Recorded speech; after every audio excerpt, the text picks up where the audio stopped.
talking Tennessee transfer news in and out. It's 4 Downs right now. It's brought to you by our friend Andy Mason, AndyMasonRealEstate.com. 4 Downs. 4 questions. 4 answers. The Dave Hooker Show. 4 Downs. A presentation of OffTheHookSports.com. Andy Mason, best service, best prices in the biz. East Tennessee, over 40 years right there. Your real estate needs will be well taken care of. First person I called, moving back to Knoxville, and it's Andy Mason, AndyMasonRealEstate.com. So we have Tennessee transfer news. So let's go ahead and get to 4 Downs and break some of this down, because December used to be all about recruiting and kind of sort of getting ready for a football game, a bowl game. But now it's really more about keeping your staff together, keeping your team together, having that arm around the shoulder that maybe this isn't the best place for you anymore type of conversation. So let's go ahead and dig into it right now. First of all, Coop, what should people do that like the program? Cooper Mays here. Hit like and subscribe. Thank you, Coop. First down. Coop here. First down. All right, we got ball transfer news. Warren Burrell enters the portal. Loss, big loss, mega loss. Where would you rank it? Not a big loss. I'd say, okay, how about this? Loss. Just loss. I mean, it's not like he's nothing. I think Warren Burrell was coming back from injury, and I think he's very good guarding number 2 receivers. But Dave, honestly, I think Tennessee's got plenty of cornerbacks that can guard number 2 receivers. The problem is they don't have somebody who can guard a number 1 receiver. You know, the only reason I struggle with this, and I think Tennessee's offensive line is going to see this, and I think Tennessee's secondary is going to see this, where eventually it's going to be, buddy, I'm sorry, you're not good enough to play at the University of Tennessee. I think the talent level will raise to that point. I don't know that it's there yet. So I don't know that you say goodbye to some of these offensive linemen and defensive backs in particular. Linebackers, a whole different argument. You just need 4 good ones. I think you could do that if you needed to, or move Elijah Herring to defensive end. But those 2 positions, I'm not ready to say goodbye to live bodies that know the system. And that's a lame reason to keep somebody, but that's my reasoning. Yeah, no, I mean, I get it, but I think cornerback is actually deeper than people think in terms of players who can see the field. It's just not deep in terms of number 1 cornerbacks. There's not a cornerback that can shut down coverage on one side of the field on this roster at all. So no. So Burrell and that, look, Ricky Gibson and Jordan Matthews will both be able to do what Warren Burrell can do next year. So well, we hope so. Aren't we a little surprised we didn't see more of them, especially Jordan Matthews, based off what I heard in preseason and your evaluation of him? I'm a little surprised we didn't see Jordan Matthews in there earlier. I would be more surprised next year. I'm never surprised when they're a freshman if you don't see them. I do get surprised if you hear a lot of hype and they're a sophomore. My example of that, Dave, is you covered him. I heard hype about Rico McCoy the minute he stepped on campus at Tennessee. Remember that? When he was like absolutely standing out in practice. Still didn't play that much in 2005. And well, that's a good point. And Rashad Baker by Philip Fulmer was called the most fluid wide receiver he had ever seen. And the next day he was moved to defensive back. So go. Even the head coaches can be wrong. If we can as well, represented by Banks and Jones. Let's get to a second down. Cooper Mays here. Second down.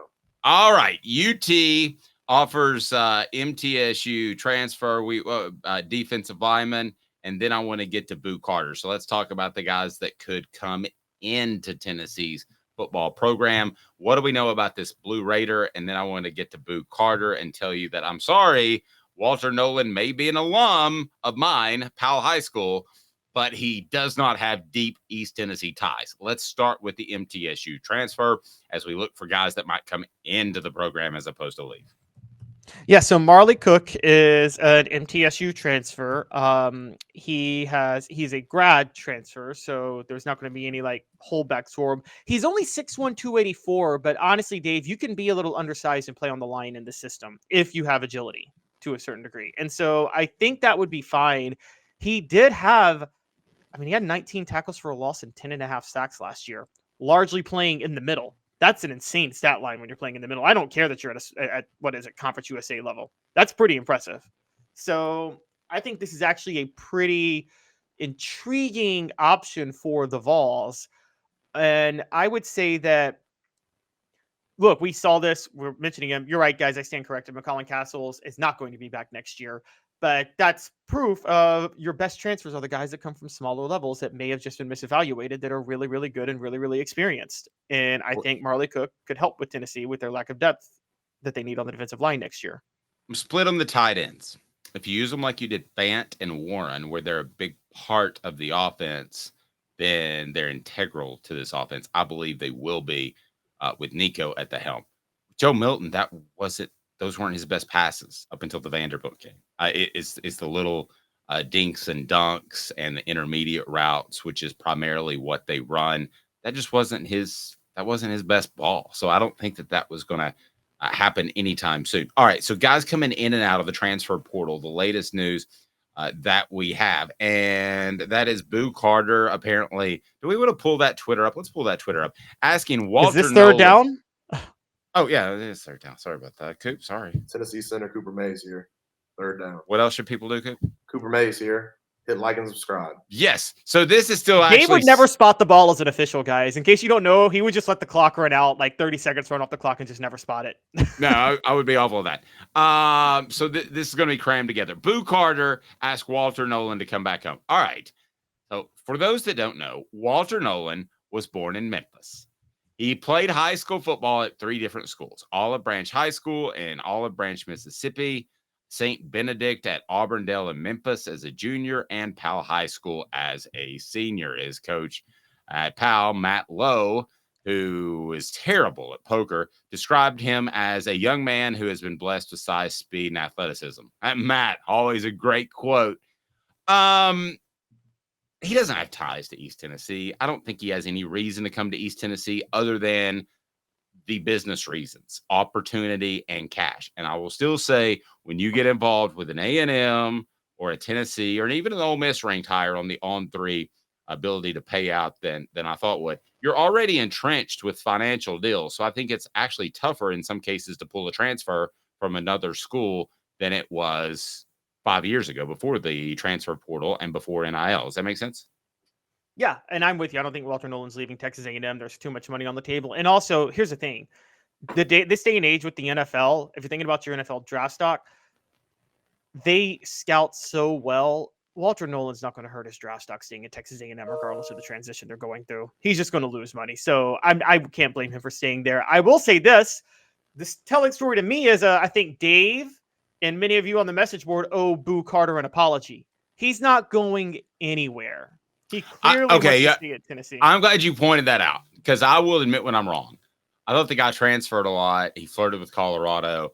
I actually predicted at one point I don't think he ends up at Tennessee. But now he's recruiting for the Vols, so I think that's good news for the Vols, and I think it's good news that Boo Carter will end up at Tennessee. So I'm totally leaving that one behind. And what stratosphere at this stage would anybody of Boo Carter's caliber, where he is in his connections to Tennessee, flip his commit to Colorado, given what's happening with Deion Sanders right now out there?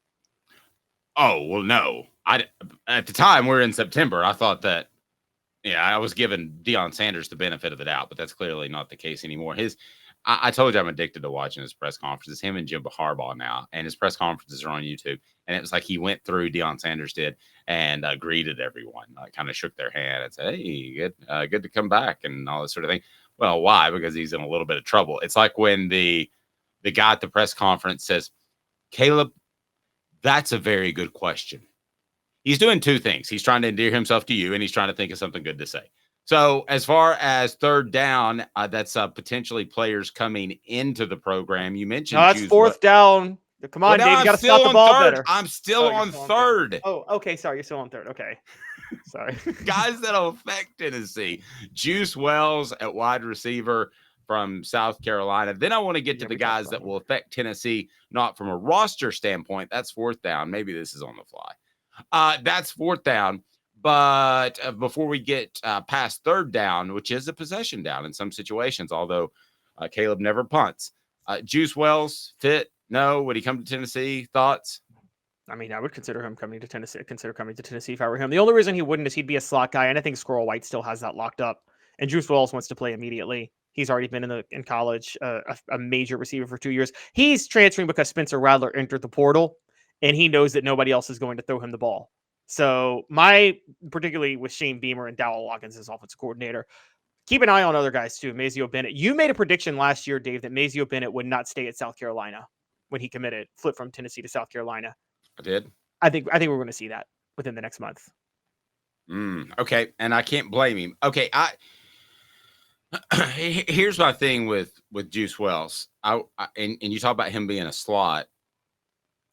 I would not have said this a month ago, but Dante Thornton could slide outside and play an outside receiver position. I don't think it's his best fit. I think it's a slot, but we saw that happen later in the year before he got hurt, that he did play wide out.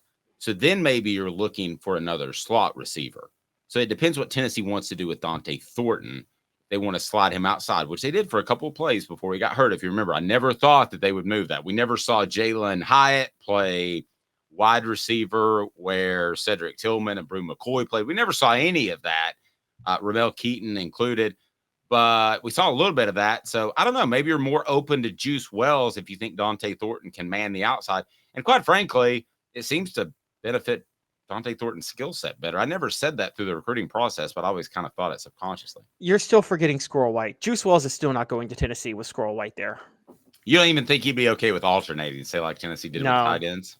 No, Okay. He doesn't want to alternate because there's a half chance he won't alternate because they still might keep Thornton in the slot. So he has to take the chance that Thornton moves to the outside just so he has the chance to alternate at that point. So that's fair. Okay, here's the other thing we don't know. Is he just in it for the cash? Like a guy that rhymes with Ronte Borton? I mean, if he's just in it for Juice Wells, though. If he's just in it for the cash, then Tennessee can get him. But they would have to. They need to hurt put their themselves cash elsewhere. They need to put their cash elsewhere. But there will be one goofy move in the SEC where you're like, why did he do that? And if you really knew behind the scenes, it was because of the cash. Which down, Coop? All SEC center Cooper Mays here. 4th down. All right, some guys that don't affect Tennessee's roster, but will affect Tennessee on the field. Graham Mertz says he's coming back to Florida, has unfinished business. That's my favorite line. Unfinished business. You would think Florida almost got to the national championship or SEC championship this year and then just missed. Florida went 5-7. What's your unfinished business? Getting to 6-6? I guess, but is it actually good for Florida, good for Tennessee that Florida keeps Graham Mertz around? I mean, he did give Tennessee some trouble this year, but I don't think that was because of him. So I think, it's good for Tennessee. I think it's good for Tennessee. That Florida game was it spiraled for a quarter, and that's all that happened in that one. So, I think it's good for Tennessee if Graham Mertz sticks around. I don't think he'll be able to do what he did. They saved an element of Graham Mertz's game that Tim Banks didn't see and then utilize it in that game. Now the book's out on him. I think Tennessee would absolutely torch Graham Mertz next year. But, he's got unfinished business, though, Dave. So unfinished business, yes. He forgot one set that he did in the weight room. I guess that's it. Anybody else really affect Tennessee quarterback Dante Moore, Oregon State quarterback DJ Uiagalelei? They enter the portal as well. Could they end up? Listen, the quarterback play was bad in the SEC this year. Could either of those guys end up in the SEC? Wouldn't stun me. Yeah, both of them, I think, could. Honestly, we don't know yet. We have to see where they both go. But Dante Moore said some very telling things. He said he's entering the transfer portal because he's a quote. I want to go someplace where I can develop at quarterback. That's a direct shot at Chip Kelly, which is saying that Chip Kelly doesn't develop you at quarterback. That's literally what he's saying. DJ Uiagalelei, Oregon State's head coach, has gotten hired somewhere else now. So I think that with that, Jonathan Smith was hired at Michigan State. I think DJ Uiagalelei may want to follow him. This is conference realignment having a big issue. Oregon State, Washington State are the two left out on the cold. And when you can play at a Power 4 school next year, you're not going to stay at either one of those schools. It's kind of sad to see. Agree with that. Some news coming in about Tennessee and where they're ranked nationally in terms of attendance. So Michigan is number 1 at 769,000 in 7 games. Penn State 758,000 in 7 games. Tennessee 713,000 in 3 games. LSU 4. 7 Alabama. games. 7 games. Oh, 7 Still games. 7 what games. Did I say? Okay, you said in 3 games. Oh, that'd be amazing. All right, so what does this say about Tennessee's home field advantage? And does it continue? if Tennessee puts up, let's say, a 9-win season next year with Nico as the quarterback, does that continue, or is this a short-term mega home field advantage? Tennessee's always going to have a home field advantage. Just how significant is that? Let me ask that of you, Caleb. A scale of 1 to 10, how big is it? We're represented by Banks & Jones, Tennessee's trial attorneys. Play to win. BanksJones.com. Why Banks & Jones? Other lawyers say they'll go to trial. They won't. They'll settle for less. Banks & Jones, ready to go to trial for you. Truly, Tennessee's trial attorney, BanksJones.com. Support our sponsors. That's why they are here. All right, so that's why we're here. Will Tennessee continue to be the mega home field advantage if the Vols just win 9 next year, coming off of a 8-win season? Maybe not next year, but this is really significant, Dave, how this played out, because let me point out a couple of stats for you. Tennessee's no longer like in the conversation like it was in the early 2000s for the biggest stadium. There were some safety precautions. They had to pull some seats out. People got mad at the late Mike Hamilton for doing that. But the fact of the matter is, what was happening in the late 90s was Tennessee was trying to cram seats to outdo Michigan, and they violated every single building code and safety measure possible to do that. Well, and they were totally uncomfortable too. I mean, that was before my fat days, and I was uncomfortable sitting in those seats. Yeah, that was a stupid competition between Michigan and Tennessee, and I'm glad they moved on from it. You're right, Mike Hamilton deserves credit for that. It's a much more fan-friendly type of environment. Now, I found it interesting that out of the top 9, Auburn, Georgia, Texas A&M, Alabama, LSU, and Tennessee are in that group. So 6 of 9. Well, that's not the real story, though. The real story is Tennessee number 3, because what I was getting at was that Tennessee has now, I believe, they have the 6th largest stadium. They're only 3rd in the SEC. LSU and Texas A&M both are ranked higher. Now, okay, Texas A&M, I understand why they're 6th. I understand why they don't want to show up for games. They want Jimbo Fisher fired. And so I get why they quit showing up. LSU, though, literally had a parallel to Tennessee this year, where they expected a lot of big things and it just didn't match what they did. But LSU had some big home games, and you would have thought that they would have had fans show up more. And let's not forget this, Dave. Tennessee, this was the year where their biggest games, if you do their 3 biggest games, Florida, Georgia, Alabama, 2 of the 3 were on the road. And so because 2 of the 3 were on the road, they should have had less attendance this year. It should have been a drop. And they finished number 3rd, again, ahead of LSU, ahead of Texas A&M. Another stadium that's bigger than theirs is Ohio Stadium. Ohio State, they had better attendance in Ohio State, and Ohio State was in the college football playoff rankings. This, to me, tells you the story of who are fans, which program who's more excited about the state of their programs right now. Ohio State having the 3rd largest stadium and being behind Tennessee and LSU and Alabama and Texas A&M and Georgia. That to me suggests that they're out on Ryan Day. Yeah, but also remember this too. A lot of those tickets were purchased following a 10-win season, and I did see an awful lot of Georgia and Vanderbilt post about tickets for sale. So I think you're seeing, unless Tennessee wins 10 or 11 games, I think you're seeing the erosion a little bit, the early bits of the erosion from the 10-win season as far as fan support. I don't think you're anywhere, shape, form, even close to throw a yellow flag, much less a red flag. Everything's still fine. But I think you're seeing the beginning of that. If Tennessee were to win 8 games next year or 9 games, I don't think that Tennessee would be an elite home field advantage. Still very good. So we're splitting hairs to some extent. Still very, very good.